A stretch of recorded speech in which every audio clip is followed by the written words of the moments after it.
자, 여덟 번째 차시. 네. 어느덧 AI 마지막 수업일 것 같지만 페이크고요. 중간 프로젝트 끝나고 생성형 AI 한 시간이 있기 때문에 뒤에서 두 번째 수업입니다. 자, 특별한 데이터를 위한 딥러닝 아키텍처라고 제목이 붙어 있어요.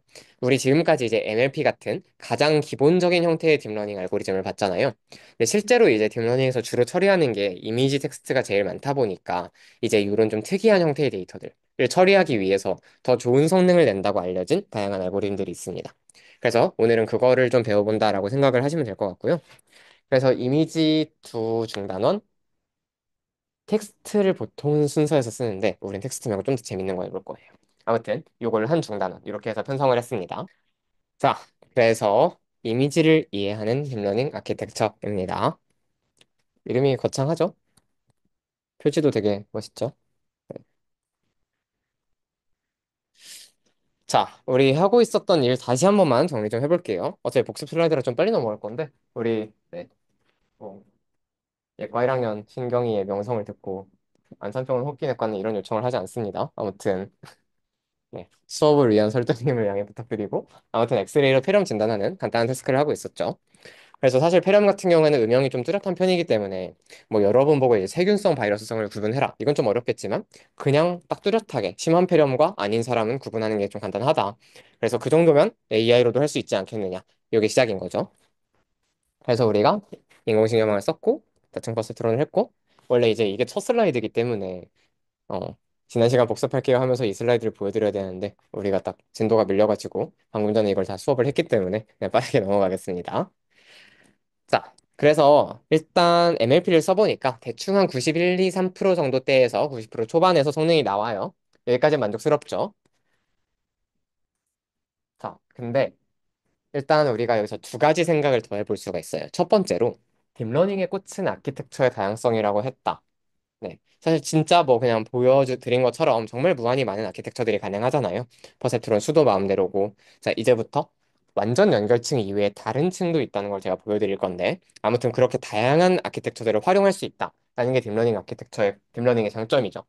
그렇다면 이미지를 활용하기 위한 어떤 아키텍처도 있지 않을까라는 게 이제 우리의 물음인 거예요. 이게 첫 번째 시작점이고 그 다음에 이제 다층 퍼셉트론 구조에서 여기 두 번째에 써 있는 것처럼 각 퍼셉트론들이 이미지의 비선형적 패턴을 찾아주긴 하지만 그러니까 우리가 그때 계속 막 제가 나무와 숲 보는 거에 비유를 했었는데 이제 물론 얘를 은닉층을 도입을 해서 여러 층을 쌓기 시작하면 물론 이미지 사이에서 어떤 패턴을 볼 수는 있을 것 같아요.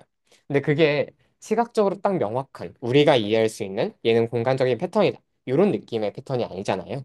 그러다 보니까 조금 더 이미지에 하여간 특화된 모델이 있으면 좋겠다라는 생각이 든 거예요. 이게 우리의 아이디에이션이라고 생각하시면 됩니다.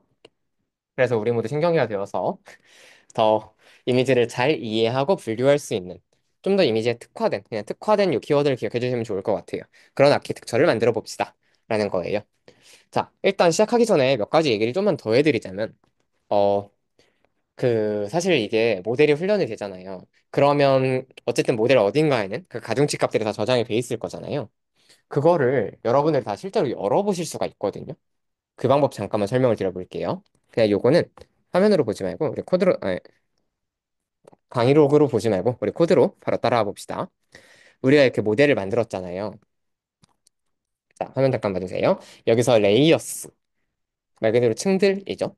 얘를 조회를 해보면 이렇게 우리가 지금까지 만들었었던 층들이 다 저장이 되어 있는 모습을 보실 수가 있습니다. 자, 잠깐만 글자 좀 키울게요. 자, 이렇게 각 층들이 다 저장되어 있는 모습을 보실 수가 있어요. 그래서 여기서 얘가 사실 리스트잖아요. 지금 대괄호로 감싸져 있으니까 여기서의 인덱싱을 0번으로 해주면 그냥 맨 처음에 있는 저 덴스 레이어 우리 맨 처음에 있는 은닉층이죠. 쟤만 딱 가져와서 불러볼 수가 있어요. 근데 여기 뒤에다가 좀 웨이트라고 하는 가중치 속성을 찍을 수가 있거든요. 그러면 그 층에 있는 가중치들만 불러올 수 있어요. 따라오셨나요? 파라미터들만 실제로 불러오실 수가 있는데 자 지금 여기 보면 리스트죠 얘도 또 다시 대괄호가 나왔는데 맨 위에 있는 거는 크기가 4096 곱하기 16이래요. 그리고 밑에 있는 거는 그냥 16. 각각 뭘까요? 파라미터 중에.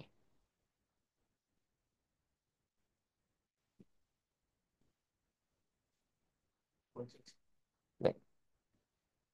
지금 우리가 레이어스 0으로 접근을 했기 때문에 얘는 전부 다 첫 번째 층에 들어있는 가중치기는 한데, 파라미터기는 한데, 그 중에서 앞에 있는 애는 4096 곱하기 16이잖아요. 입력값 4096개, 퍼셉트론 16개.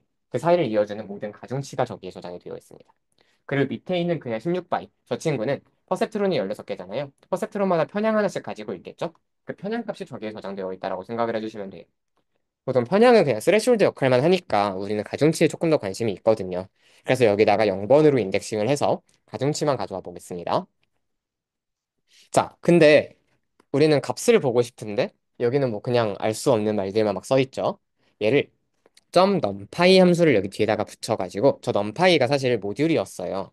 numerical python이라고 부르는 우리가 제대로 다루진 않았지만 숫자로 바꿔주는 어떤 친구다라고 생각을 하시면 됩니다. 쉽게 말해서 얘를 치면 이제 가중치의 모든 값을 확인을 할 수가 있습니다. 보시죠? 네. 그래서 실제로 얘에다가 좀 쉐이프 찍어가지고 확인을 해보면 이제 4096 바이 16이 나오거든요. 그러니까 16개의 모든 퍼센트론 각각에 대해서 4096개의 입력값이 들어왔을 때 각 위치에 얼마가 곱해져야 하는지 그 가중값을 정해놨다라고 생각을 하시면 되겠습니다.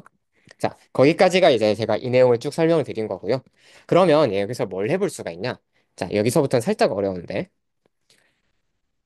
사실 지금 이게 4096 바이 16이니까 여기서 첫 번째 인덱스로는 모든 걸 다 선택을 하고 4096개 전체 값을 선택을 하고 두 번째 인덱스에서는 첫 번째 퍼셉트론만 선택한다. 그러니까 4096개는 다 가져오고 그 다음에 쉼표에서 16이잖아요. 16 중에서는 첫 번째 것만 선택한다. 이렇게 하면 첫 번째 퍼셉트론에 있는 가중치들만 가져올 수 있어요. 그러니까 한 퍼셉트론에 대해서만 찾을 수 있는 거죠.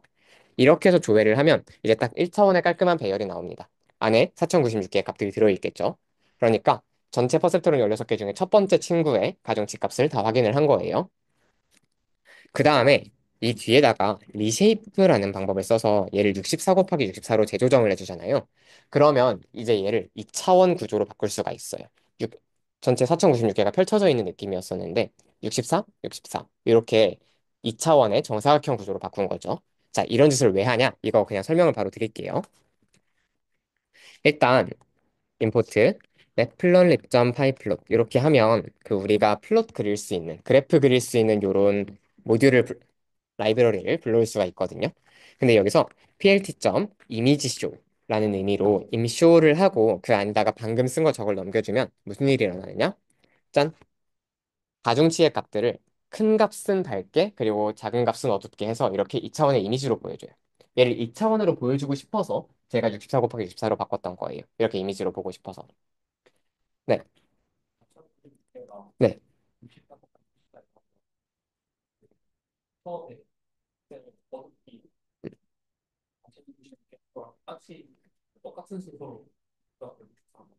정확하게 그렇습니다. 그래서 실제로 여러분들이 만약에 그걸 보고 싶다. 사실 이미지를 여러분들이 재구현도 해보실 수가 있거든요.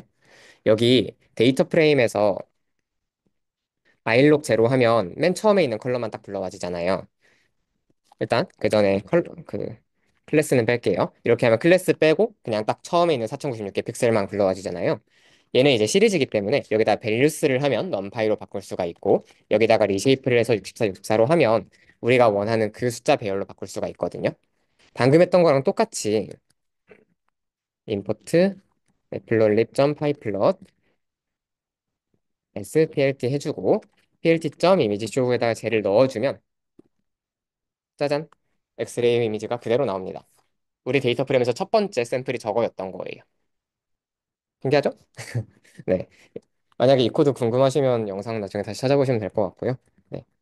정말 여담이지만 왠지 모르겠지만 지난번 7차 시 딥러닝 강의가 유튜브에서 조회수가 130이 나오더라고요. 무슨 일이 있는 건지 알고리즘을 타가지고.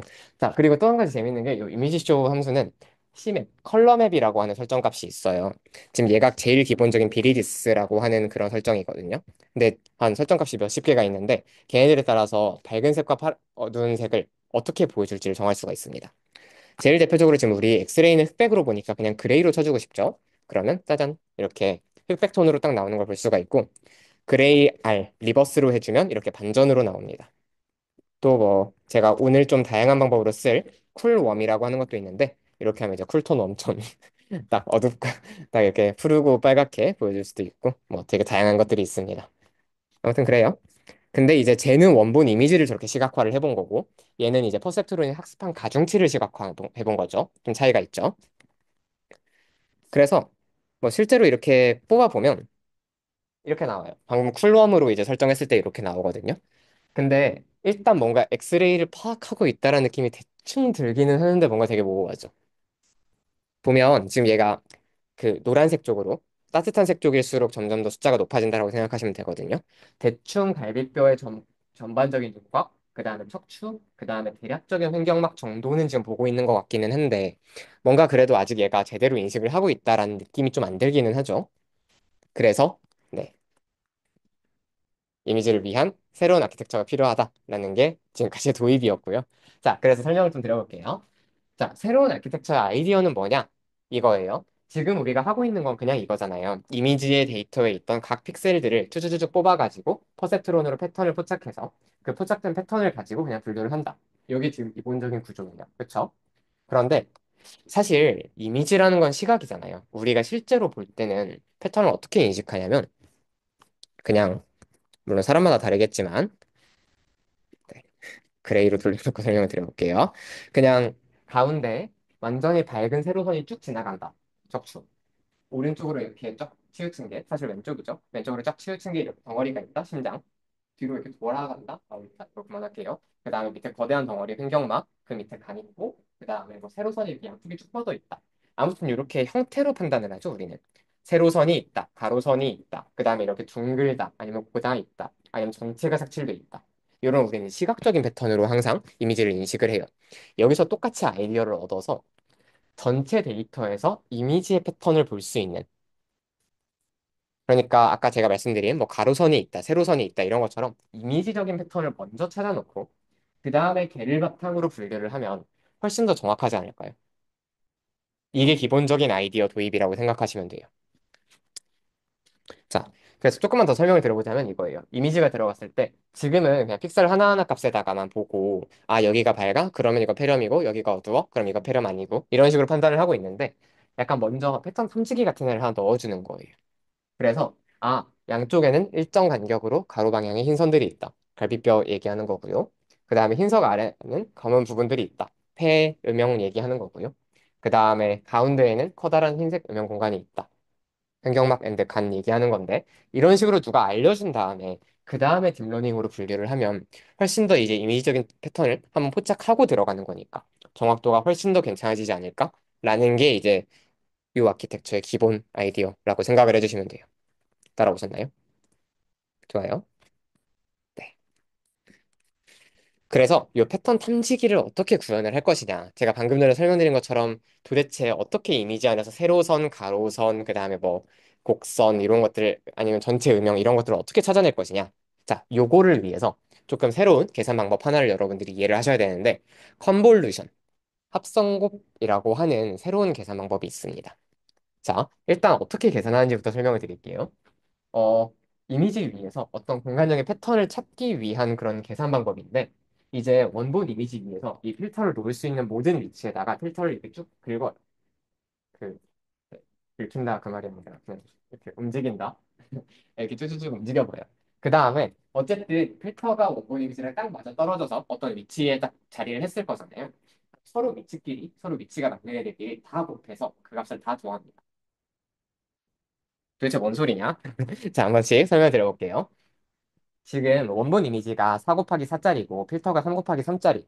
예를 들어서 이렇다고 치면 필터는 지금 제가 그려놓은 것처럼 네 가지 위치에 있을 수가 있거든요.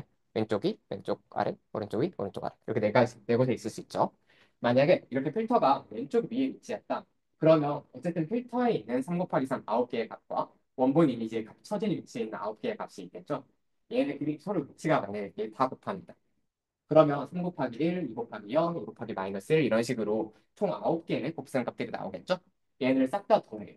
그러면 6이라는 숫자가 나와요. 이거를 똑같이 필터를 이 원본 이미지 위에서 계속 이렇게 긁어가면서 가능한 모든 위치선에서 다 계산을 합니다.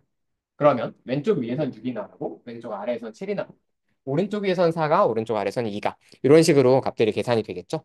요게 합성곱이라는 방식이에요. 그렇게 해서 이 원본 이미지와 이 필터를 합성 곱하면 가능한 위치가 딱 2 곱하기 2 4개밖에 없었으니까 이렇게 2 곱하기 2 크기로 6, 4, 7, 2라는 숫자가 배치된다. 요게 합성곱 연산의 기본 원리입니다. 이게 도대체 무슨 의미가 있는지 천천히 설명 좀 드릴게요. 일단 이렇게 계산이 된다라는 것만 좀 인지를 해주세요. 그래서 우리가 저 원본 이미지 위에서 움직이는 저 3 곱하기 3짜리 작은 이미지 같은 걸 필터라고 부르고요. 그 다음에 그 결과로 나오는 조금 더 작아진 저 이미지를 특성 맵이라고 부릅니다. 왜 특성 맵이라고 부르냐? 이따가 설명드리겠지만 얘가 사실 공간적 패턴을 담고 있어요. 저 원본 이미지. 그래서 우리가 그 공간적인 특성을 담고 있다라고 해서 특성 맵이라는 용어를 씁니다. 자, 이제 실제로 어떻게 패턴을 찾는지를 제가 설명을 좀 드려볼게요. 이거 들으면 되게 와우 하실 것 같은데 사실 합성곱 연산이 지금 아까 6, 7 사이 이렇게 결과값이 나왔잖아요. 합성곱, 컨볼루션의 결과값은 필터 안에 들어가 있는 공간적 패턴과 원본 이미지상의 패턴이 일치할수록 결과가 크게 나옵니다. 자, 뭔 소리인지 한번 들어보세요. 즉, 필터가 왼쪽 세 개는 다 1, 가운데 세 개는 다 빵, 오른쪽 세 개는 다 마이너스 1이죠. 그러니까 얘는 사실 밝기라고 치면 왼쪽이 밝고 오른쪽이 어두운 이렇게 밝다가 어두워지는 이런 상태가 되는 거잖아요. 이해되시죠? 자, 그래서 한번 여기 있는 네 개의 노란색 이미지들과 각각 합성곱을 해볼게요. 지금 여기 이제 맨 왼쪽에 첫 번째 이미지 같은 경우에는 패턴이 똑같아요. 321, 321, 321. 다 왼쪽이 밝고 오른쪽이 어둡고 다 이런 식으로 약간 그라데이션이 있는 이런 이미지인 셈인 거죠. 약간 이미지화가 되시나요? 그래서 얘랑 얘를 이제 컨볼루션을 해보면 합성곱의 값이 6이 나거든요. 자, 그런데 오른쪽에 두 번째 이미지는 더 그 폭이 크다고 한번 가정해 볼게요. 지금 741, 741, 741 이렇게 내려가고 있잖아요. 그러니까 더 크게 이 패턴이 나타난다고 쳐볼게요. 그러면 실제로 이렇게 합성곱을 해보면 저 9개의 위치 각각을 값이 18로 훨씬 더 크게 나와요. 자, 반대로 여기는 제가 스토크처럼 2, 3, 1, 3, 1, 1, 2, 3 이런 식으로 그냥 아무 쓰나 막 깔아놨거든요. 얘랑 합성곱을 해보면 빵이 나옵니다. 그 다음에 마지막으로 얘랑 아예 리버스로 오른쪽이 더 밝아지는 1, 2, 3, 1, 2, 3, 1, 2, 3 이런 방향이 있으면 저 필터랑 얘를 합성곱했을 때는 음수가 나와요. 이해가 되시나요? 왜냐하면 저 합성곱 계산 자체가 사실 16 1 저거랑 다 곱한다는 게 그냥 왼쪽에 있는 숫자는 더하고 가운데 있는 숫자는 무시하고 오른쪽에 있는 숫자는 빼고 이거랑 사실 계산을 해보면 똑같이 움직이잖아요. 그러니까 왼쪽에 있는 숫자가 더 클수록 반대로 오른쪽에 있는 숫자가 더 작을수록 저 결과값이 크게 나오는 거예요. 큰 수가 더해지고 작은 수가 빠질 수. 그렇겠죠? 그렇기 때문에 사실 저 필터를 똑같이 왼쪽이 밝은 이미지 위에다 겹쳐놓으면 값이 크게 나오고 반대로 오른쪽이 더 밝은 이미지에다 겹쳐놓으면 값이 음수로 나오고 반대로 아무런 패턴이 없는 곳 위에다가 놓으면 값이 빵으로 나와요. 이게 합성공 연산이 공간적 패턴을 찾아내는 원리입니다. 자, 그래서 아까 전에 우리가 6, 4, 7, 2 이렇게 숫자가 써 있는 거를 일종의 특성 맵, 어떤 특성을 담고 있다고 설명을 드렸잖아요. 사실 제가 보여드린 저 예시 이미지도 오른쪽에서 왼쪽으로 왼쪽에서 오른쪽으로 갈수록 어두워지는 구조거든요. 왼쪽에 지금 뭐 숫자가 막 3, 5, 4, 3 이렇게 크게 써 있고 오른쪽에 숫자가 막 1, 3, 1, 3 이렇게 좀 작게 써 있죠, 상대적으로. 그래서 합성곱을 해보면 왼쪽은 6, 7 이렇게 좀 큰 값이 나오고 오른쪽은 4, 2 이런 식으로 점점 작은 값이 나와요. 그래서 각각의 저 원본 이미지에서 각각의 위치에 저 왼쪽이 밝고 오른쪽이 어둡다는 저런 패턴이 어떤 정도로 분포하고 있는지 음수가 나온다면 아예 리버스로 있다는 거고 0에 가깝다면 저런 패턴이 찾기 어렵다는 거고 양수로 강하면 저런 패턴이 그만큼 더 세게 있다는 거고 이거를 쭈쭈쭈 찾아서 이렇게 위치에다 지정을 해주는 거예요. 이해되시나요? 되게 똑똑한 방법이죠. 공간적 패턴을 탐색할 수 있는. 그래서 기본적으로 이 합성곱 연산이라는 거는 이미지의 각 위치에 대해서 저 필터 내의 공간적 패턴이 각각의 그 위치 안에 얼마나 강하게 있는가를 쭉 만들어준다, 계산을 해준다. 그래서 그 결과를 특성 맵이라는 왜 맵인지 아시겠죠? 하나의 지도로 나타내준다라고 생각을 하시면 돼요. 자, 실제로 그렇게 동작하는지 한번 볼게요. 이걸 제가 진짜로 계산해 본 거거든요. 아까처럼 아이록 빵 쳐가지고 첫 번째 저희 샘플에다가 한번 합성곱을 해본 건데, 자, 지금 위에 있는 1, 1, 1, 0, 0, 0, 마이너스 1, 마이너스 1, 마이너스 1. 이 필터는 방금 본 것처럼 왼쪽이 밝고 오른쪽이 어두울 때 활성화되는 필터죠. 걔랑 얘를 합성곱을 해본 다음에 결과를 보면 대박이죠.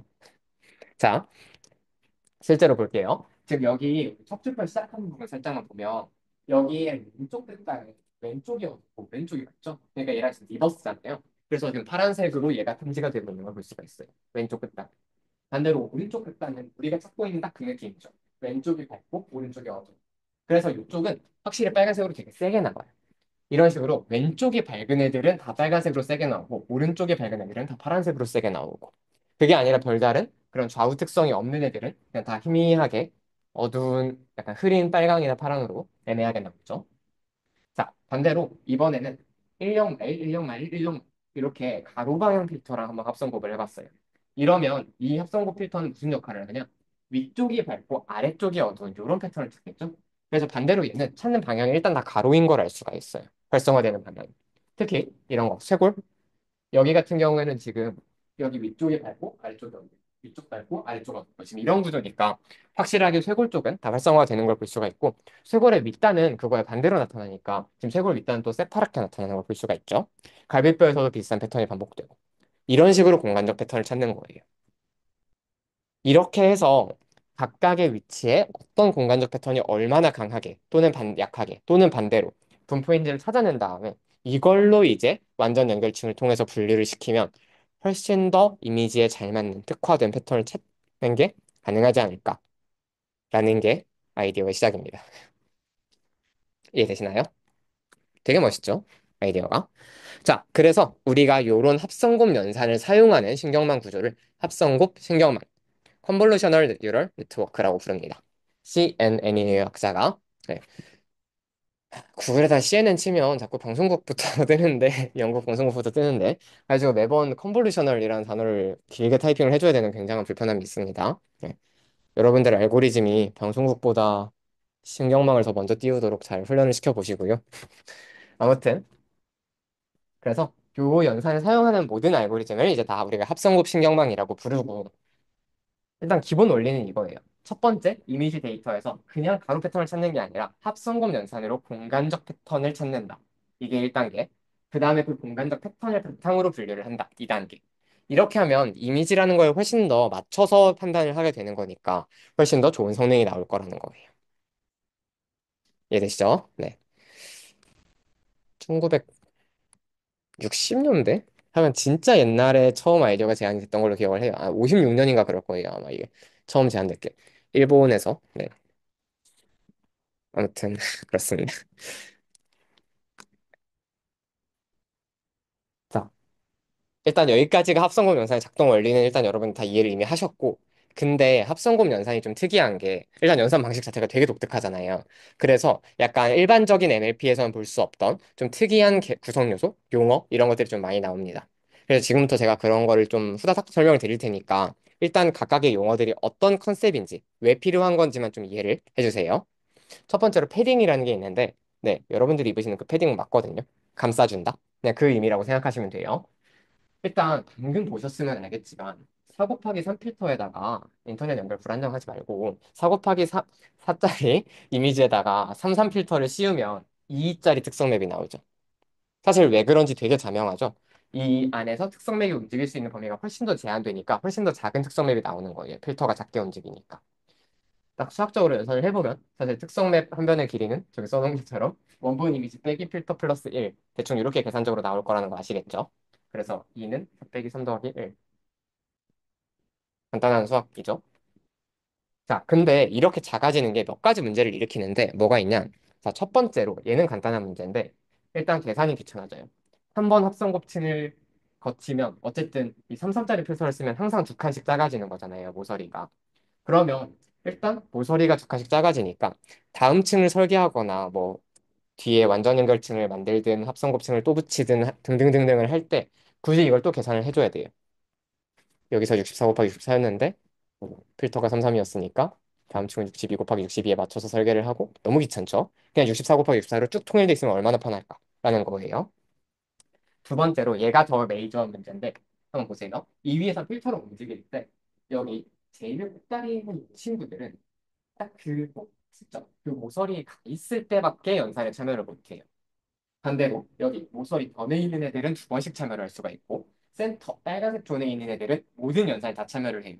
그러니까 물론 이제 이미지가 커지면 조금 덜한 문제겠지만 모서리에 있는 데이터들이 반영이 잘 안 되죠. 살짝. 이런 두 가지 문제가 있습니다. 첫 번째, 연산이 귀찮다. 두 번째로 주변부 데이터가 소실이 된다. 그래서 우리가 주변에다가 이렇게 가짜 그냥 0으로 해요. 0을 이렇게 한 바퀴를 쫙 둘러줘요.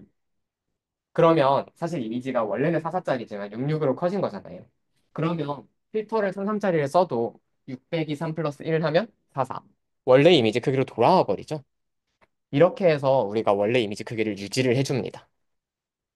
요거를 우리가 패딩이라고 불러요. 그러면 일단 어떤 장점이 있느냐? 뭐 당연히 일단 원본 이미지 크기 자체가 유지된다는 게 연산상에서는 굉장히 편리한 점이 될 수 있고요. 그거보다 더 중요한 게 이제 뭐라고 해야 될까? 아까 전에 그 불평등하게 참여한다라는 이슈가 있었잖아요. 근데 그거를 이제 더 모서리까지 밀어붙일 수 있게 되니까 사실 가장자리에 있는 데이터들도 아까보다는 훨씬 더 균등하게 연산에 참여할 수 있게 되는 거예요. 혹시 무슨 컨셉인지 이해가 되시나요? 네. 그래서 우리가 일반적으로 이 합성곱 신경망에서 연산을 할 때는 연산 직전에 이렇게 주변에다가 임의로 빵들을 이렇게 쭉 한 바퀴를 채워줘요. 그렇게 해서 연산을 해서 결론이 똑같아지도록 만듭니다. 특성 맵의 크기가. 이해되시죠? 이런 걸 우리가 패딩이라고 부릅니다. 참고로 필터는 보통 이따 설명드리지만 33을 쓰긴 하는데 55도 쓸 수 있거든요. 55로 하면 이게 한 번 연산할 때마다 4칸씩 빠지는 거죠. 그럼 패딩을 한 줄이 아니라 두 줄 둘러줘야 된다는 걸 알 수가 있을 겁니다. 좀 수학이죠. 네. 뭐 필터가 11, 11이다? 그럼 5칸 열심히 둘러주시면 되고요. 그렇습니다. 자, 그 다음에 또 한 가지 용어가 나오는데 풀링이라고 하는 게 있어요. 아까 패딩이랑은 완전 다른 거예요. 풀링이라는 건 뭐냐면 합성곱 연산을 했을 때 어떤 특성 맵이라는 게 나오잖아요. 방금 요거처럼. 이 특성 맵을 압축하는 거예요. 얘를 풀링이라고 하는데 일단 어떻게 하는지부터 설명을 좀 드려볼게요. 그냥 들어보세요. 그냥 예를 들어서 그 구의 크기를 정해요. 처음에 2 곱하기 2다. 예를 들어 이렇게 정했으면 그냥 2 곱하기 2로 그 특성 맵을 다 쪼갭니다. 구획을. 그 다음에 여기서 최대값 6이죠? 그냥 빨간색으로 여기서 제일 큰 1346중에서니까 또 6이죠. 그 다음에 여기서 최대값 7이고 여기서 최대값 5. 이렇게 해서 각 구역마다 최대값만 골라서 맵을 줄여버려요. 아예 절반 사이즈. 이런 방법을 우리가 풀링이라고 부릅니다. 일단 여기까지 뭐 하는 건지는 이해되셨나요? 네. 2 곱하기 2 구역마다 딱 값을 하나씩만 선택해서 특성 맵의 크기를 가로 절반, 세로 절반으로 줄여버린다. 이게 풀링의 기본 개념이에요. 자, 근데 일단 좀 황당하실 건데 왜 이런 짓을 하느냐? 합성곱 영상 기껏 열심히 해가지고 값들 다 계산해놓고 왜 이렇게 최대값만 선택해가지고 정보를 날려버리냐라는 생각이 드실 텐데 일단 두 가지 목표가 있어요, 얘도. 첫 번째로는 CNN 자체가 되게 연산량이 사실 커요. 이따 말씀드리겠지만 파라미터 수도 좀 많은 편이고 학습하다 보면 좀 깊이도 깊어지고 막 이러니까 사실 연산량을 줄이기 위해서라는 첫 번째 목적이 있어요. 그래서 아까 전에 예를 들어서 우리 지금 원본 이미지가 64바이 64짜리 쓰고 있잖아요. 이렇게 패딩 한 바퀴 둘러주고 합성곱 연산하면 그대로 64바이 64로 나오겠죠. 근데 이게 이미지가 너무 크니까 이 플링을 통해서 32바이 32로 줄여주는 거예요. 4분의 1 사이즈. 일단 이런 목적이 있고 데이터를 줄여준다. 자, 사실 조금 더 중요한 이유가 여기 써 있는데 노이즈 제거라는 목표가 있어요. 사실 우리가 이게 좀 추상적인 개념일 수가 있는데 이미지를 평가할 때 중요한 거는 어떤 패턴이 있다지 없다가 아니거든요. 사실 우리가 이제 아까처럼 엑스레이 사진을 본다고 치면 우리한테 중요한 건 저 갈비뼈를 보는 거지. 그 갈비뼈 위치에 세로선은 없나? 대각선은 없나? 이런 걸 우리가 보진 않잖아요. 그냥 가로선이 쭉쭉 뻗어 있다는 걸 보고 우리가 갈비뼈다 이렇게 판단을 하지. 그래서 사실 여기 좀 추상적으로 써놨는데 우리가 관심 있는 거는 어떤 패턴의 존재지 없다나 리버스가 있다 이런 거는 관심이 없어요. 그래서 사실 우리는 저 영역에서 제일 큰 값들만 선택을 해줘도 충분히 판단을 하는데 지장이 없다라고 생각을 합니다. 알겠죠? 네. 사실 데이터가 오히려 너무 많으면 노이즈가 돼서 과대적합 아니면 불필요한 연산 이런 이슈들이 오히려 생길 수도 있어요. 이게 약간 지금은 좀 데이터를 날리는 느낌이니까 직관적으로 안 받아들이실 수 있는데 한번 그냥 이렇게 생각해 봅시다. 그냥 기계 수리하는 사람이 있어요. 근데 이 사람이 2명이 있는데 어떤 사람은 이 기계를 다 해체를 해보고 회로도 다 뜯어보고 엑스레이도 찍어보고 이래야 뭐가 문제인지를 알 수 있다 라고 치고 또 어떤 사람은 그냥 기계 밖에서만 쓱 봐도 아 저거 고쳐야 되네 고인물이라고 하죠 우리가 이런 사람이 있다고 쳐봐요. 그럼 사실 오른쪽이 더 실력자잖아요. 뒤쪽에 있는 사람이. 그것처럼 저렇게 모든 픽셀 하나하나를 다 봐야 이미지를 분류할 수 있는 AI보다 그냥 저렇게 최대값만 봐도 큰 틀에서만 봐도 이미지를 분류할 수 있는 모델이 더 좋다는 거예요. 그래서 우리가 일반적으로 이렇게 풀링을 할 때는 최대값만 선택해서 제일 센 패턴들만 보고 분류를 할 수 있도록 합니다. 만약에 여기에 너무 그 패턴이 없다. 그럼 최대값을 선택해도 막 마이너스거나 0이거나 이럴 수도 있겠죠. 그러면 그제서야 여기는 최대값을 선택해도 그 패턴이 없구나. 진짜 답이 없는 데구나. 이런 식으로 생각을 하게 되는 겁니다. 네. 그래서 결론은 저렇게 합성금 연산을 한 다음에는 항상 압축을 해준다. 라는 거를 그냥 기억을 하시고 계시면 되고요. 밑에 조금 쫑알쫑알 써놨는데 사실 이 방법을 이제 최대값을 기준으로 풀링을 한다라고 해서 우리가 맥스 풀링이라고 불러줍니다. 반대로 이제 각 영역에서 평균을 치는 방법도 있어요. 사실 그렇게도 값을 선택은 할 수 있겠죠. 그걸 우리가 이제 에버리지 풀링이라고 하거든요. 그냥 평균 풀링. 근데 사실 그렇게 하면 노이즈가 일단 다 살고 그 다음에 아까처럼 이렇게 최대값에만 딱 주목한다 이런 효과가 없어서 사실 많이 쓰진 않고 풀링은 기본적으로 최대값을 기준으로 한다 이렇게 생각을 해주시면 돼요. 여러분들이 나중에 다른 코드 뜯어보다가 여기 에버리지 풀링은 뭐지? 하실까봐 설명만 드립니다. 자, 세 번째로 또 다른 개념이 하나 더 있는데 스트라이드라고 하는 게 있는데 얘는 진짜 안 중요해서 금방 넘어갈게요. 우리가 아까 합성검 연산할 때 생각해보면 이 필터를 원본 이미지에서 한 칸 한 칸 이런 식으로 움직였었잖아요. 근데 이게 영상이 너무 비효율적이다. 이미지가 예를 들어서 막 3096 곱하기 2048 막 이 정도 사이즈다 그러면 비효율적일 수 있잖아요. 그래서 그냥 한 3칸씩 한 번에 한 움직이자는 거예요. 네. 그 움직이는 크기를 우리가 스트라이드라고 부릅니다. 그래서 사실 웬만하면 스트라이드는 한 칸씩 움직이는 게 당연히 국룰이고 정석이긴 한데 이미지가 너무 크거나 연산량이 너무 많거나 하면 이제 스트라이드 2배, 3배를 선택해 줄 수도 있다. 라는 거 정도만 그냥 알고 계세요. 자, 그래서 좀 많은 용어들이 나와가지고 머리가 어지러우실 텐데 일단 정리 한 번만 싹 해봅시다. 첫 번째, 합성곱 연산, 컨볼루션. 그냥 원본 이미지 위에서 필터를 이렇게 모든 위치에 가능한 위치에 스캔을 쭉쭉쭉 해보면서 맞는 픽셀들끼리 서로 곱을 하고 걔네를 싹 다 합하고 요 방식이 컨볼루션이었죠. 그래서 이렇게 하면 공간적 패턴을 찾을 수 있다. 그 패턴이 일치하면 값이 크게 나오고 리버스면 더 음수로 나오고 이런 패턴이 있다 말씀드렸고 그 위에서 움직이는 작은 숫자 배열을 우리가 필터라고 불렀었죠. 그 다음에 이제 특성 맵. 그렇게 합성곱 연산을 해서 조금 더 작아진 상태로 나오게 되는 그런 특성들의 강도가 표시되어 있는 그런 지도를 우리가 특성 맵이라고 불렀습니다. 그런데 이렇게 작아져 버리면 연산에도 문제가 생기고, 그 다음에 꼭지점에 있는 값들이 정보가 소실되는 그런 문제도 있기 때문에 패딩이라는 방법으로 주변에 임의로 빵을 막 둘러줘가지고 우리가 네, 이 문제를 해결한다라고 설명을 드렸었죠. 이게 패딩이었어요. 그 다음에 이렇게 하면 데이터가 너무 많아지기 때문에 데이터의 양을 좀 더 줄이고 그 다음에 딱 주목할 강한 패턴들에만 집중하기 위해서 우리가 풀링이라는 방법을 사용한다. 그래서 보통 2 곱하기 2를 써요. 2 곱하기 2짜리 구역마다 제일 큰 값들만 선택을 해서 이렇게 해서 이미지를 4분의 1 사이즈로 압축을 한다. 이게 풀링이었습니다. 마지막으로 이제 보통은 우리가 필터를 위해서 스캔을 할 때 한 칸씩만 움직여주지만 얘를 훨씬 더 큰 폭으로 움직일 수도 있는데 얘를 스트라이드라고 부른다. 그 폭의 크기를 스트라이드라고 부른다. 설명을 드렸습니다. 끝. 네.